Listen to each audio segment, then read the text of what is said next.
If you'd like to cook gourmet food, create amazing meals on mountainsides using these 5 key techniques that I have for cooking over fire, then stay tuned. I'm Michael Roberts, I'm the Chef Camper, and now you can be one too. This is episode 3 of my 8-part series about campervan cooking, teaching you everything that you need to know in order to be able to cook fantastic meals when you're out and about. In this episode, I want to delve into the world of cooking over fire. Now, a bit like episode 2, where we talk about different charcoals, different briquettes, and different things you can use, it's a bit of a complex world. But for me, you know, I like to keep things simple. So that I would say there are 2 categories of wood that you need to be aware of. You've got your softwood, which burns fast and very high heat, but not for a very long time. And then you've got your hardwood, burns for a really long time and is really hot. And it's hardwood that I like to cook on. Now, within hardwood, we have lots of different woods. We have oak, we have apple, cherry. There's a whole world of flavour to be discovered in that world. But in this episode, we're just going to purely focus on the principles of hardwood and softwood and how we have to use them to complement each other in order to cook properly over fire. So, let's start with how we build the fire for cooking. Now, most of you probably, when you build a fire, you build what we call a teepee fire. It's kind of like a pyramid, and you add loads of sticks and you build it up and you build it up until it's burnt down, and then you might get some embers. I like this method if you're out camping and you're out sitting in your chair. It's something to do. But for me, when I'm cooking for people or I'm hosting a meal, then there's a different technique I like to use. Now, there are loads of fire techniques and there are loads of great YouTube videos on how to cook over fire and the different techniques you can use. But I'm just going to run you through the one that I think is probably the best one that you can use to begin with. And this is what I would call, I don't know, let's name it the ChefCamper's upside down fire. Now, in order to build the ChefCamper's cooking fire, you simply have to build it upside down. So what I like to do here is put my hardwood, my solid wood on the very bottom, the big lumps, the big chunks of wood. The stuff that's hard to ignite goes at the very bottom. I then stack the medium stuff on top of that, and then the soft kindling on the very top with a firelighter I then light. And what happens is once I set fire to that firelighter on the top, the kindling will start to ignite, it will create flames, and the embers and the charcoal will start to fall down and then start to ignite the bigger chunks on the bottom. It's a gravity-fed fire, which means everything starts falling down, which means the big logs on the bottom, which is the stuff that you want to cook on, is then ready. Now, you can light this and simply leave it for around 20 to 30 minutes, and by the time you get back to it, it should all just be ready to cook on. Now we have lit our fire, it's now time to talk about the 5 key stages of the fire that I like to cook on. And stage 1 is smoke. Now, like we said in episode 2, smoke is something that penetrates generally the proteins at the start of a meal.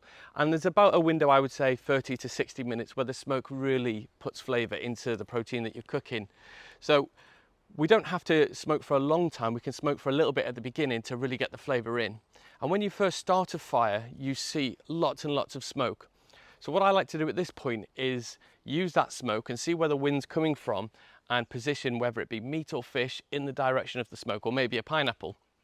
And what happens is that smoke gets into the fish and it will start to flavour the fat, the skin and everything else. Now, it will gently raise the temperature of the fish, so you've got to be careful how close to the fire you put it. But a good rule of thumb is that if you can put your hand there and count to around 7 to 9 seconds, you know it's quite a low heat, so it's not going to be cooking too fast. And you can leave stuff there to just gently smoke away whilst your fire is building. So stage 1 is smoke. Stage 2 is the blazing fire. It's where you get all the big massive flames. And this is the part of the fire that I see a lot of people cooking on. But what I would warn you is that this is quite a dangerous time to be cooking on fire because the flames are fluctuating up and down. And when the flame is touching the food, it's often just charring it or carbonizing it straight away. And then it jumps off and it's going hot and cold, hot and cold. But this is part of the fun, and being able to constantly move the food around and being able to feel where it's going is a big part of cooking at this stage of the fire. It's quite a tricky stage, so be careful you don't burn your hands, and be vigilant because you can catch fire to stuff quite easily at this point. This leads us on to stage 3 of the fire, which I like to call steady flames. Now, this is the point in which it's gone past the erratic big flame section of the soft wood burning, and we're starting to burn the next section of the fire, which is kind of the more harder wood, but the smaller pieces. And what this does is gives us a nice but gentle flame, which gives us a really high heat, but in a really specific area. It doesn't bounce around so much. And this is a great time to be using your Dutch ovens or to be searing pieces of meat or fish off, and even vegetables. It's a great time in the fire, but you have to be very vigilant because you can still burn things very easily and overcook things on the outside, but not on the inside. It's important also to say that each stage of the fire does overlap for me. So whilst we are in stage 3 and there are steady flames, there's probably still a lot of smoke that's going on, and there'll be an area of the fire where there's pie flames. So it's just about moving the fire around, and sometimes I use a shovel or I use my fire welding gloves to move little chunks around so I can keep the sections a little bit separate at times. But this is something you'll pick up as you spend more time on the fire. Stage 4 of the fire is charcoal. And charcoal for me is the easiest, the most consistent, and one of the best ways to start cooking over fire. When we get to charcoal, we can break down the wood. It's almost like direct grilling, which we spoke about in episode 2. This is having a bed of charcoal in order to cook on top of. Our 5th and final stage of the fire that I like to kind of cook on, this is Embers and Ash. And this is where the charcoal is almost kind of burnt out. It's past the high intensity zone, and it's just starting to lose its glow. And this is the time for me where you can cook all sorts of interesting things. And this is the time where I like to cook direct over stuff. So you'll often see me get vegetables and place them directly into the embers. And as part of the embers, we also get ash. Now, you can split these off into 2 sections, but for me, I tend to clump it all together at the end of the barbecue or end of the fire pit, and then I'll bury vegetables. So if I'm cooking something big like a whole lamb on a crucifix, I'll quite often shovel those embers and ash to one side and bury whole butternut squashes within them. And they'll slowly cook in the embers and ash for around 6 hours, 7 hours, and go really softly roasted and go nutty and just take on all that flavour.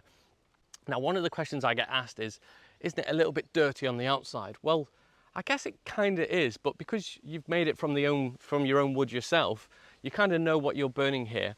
And quite often, if you're just cooking on embers on their own, they will just simply brush off quite easily. And they'll leave some char marks and burn marks on the food, but I mean, that's all part of the flavour.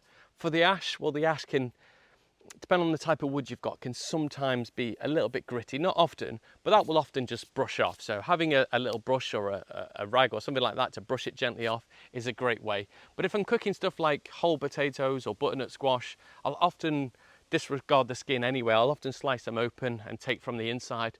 Maybe I'll have a little bit of the skin for some of the ash flavour onto it, but it's not something to worry about too much. The embers certainly brush off, and the ash will brush off a little bit too. So they are the 5 key stages of cooking over fire. And the next time that you have a fire, maybe you're going to look at them in a different way. Now, if you've got a small campfire, then the chances are you might only do one cycle of those 5 key stages.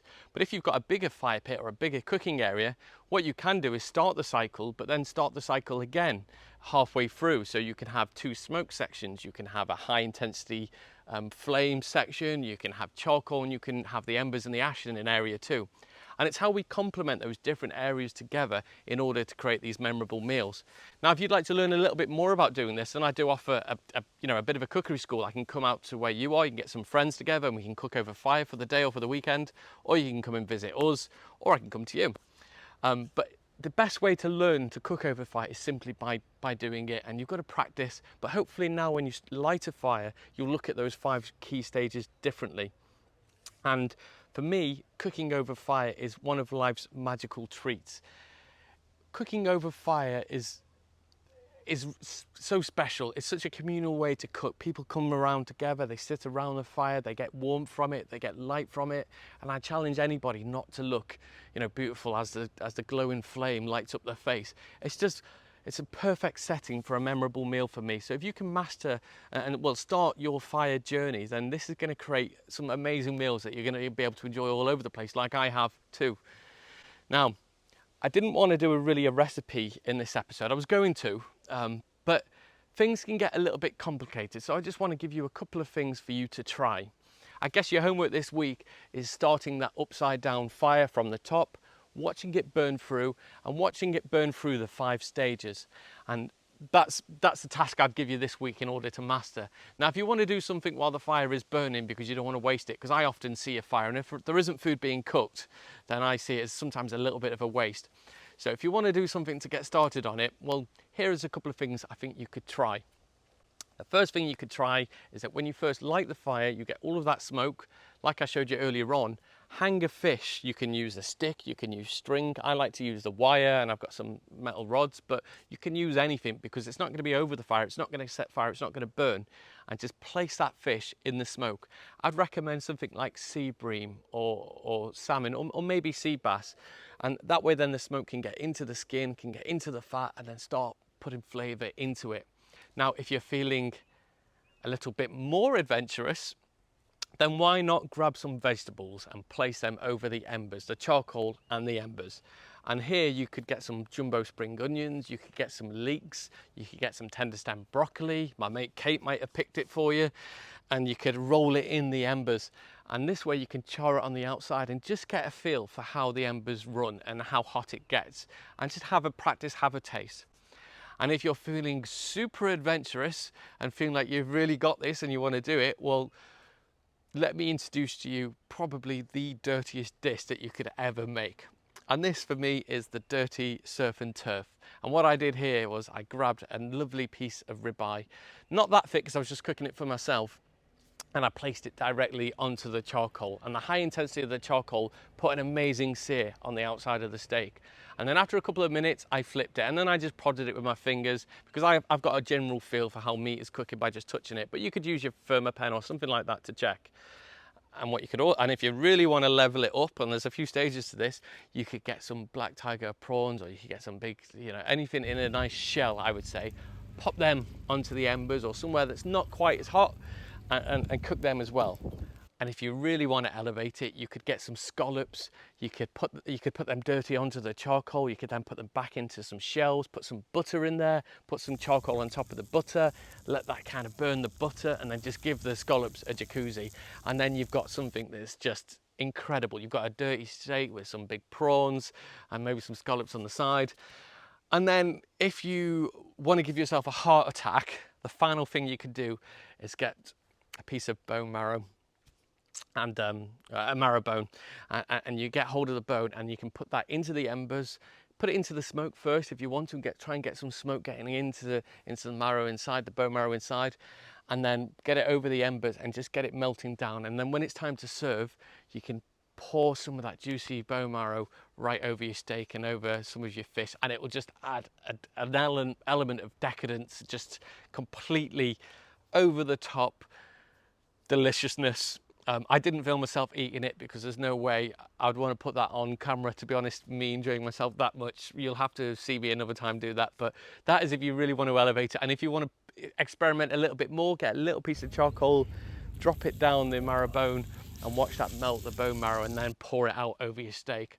So there's kind of 3 stages that you could do to practice cooking on a fire, but my first task, I would say, is build the fire upside down, handle the wood, get used to softwood and hardwood, and build it upside down. So try the fish, try the vegetables in the embers, and if you really want to go for it, try the meat and fish directly on the charcoal and cook it dirty. Right, that is my introduction to cooking over fire. In the next episode, we are going to be going into mise en place, the chef world. So I'm going to be sharing with you some of the tools that I carry on my van in order to elevate the dining experience. But I'm also going to be sharing the secrets, I think, to a good sauce and a good service. So make sure you hit like and subscribe, and let me know if you like this video, because if you did, it's great. I'd love to carry on doing this.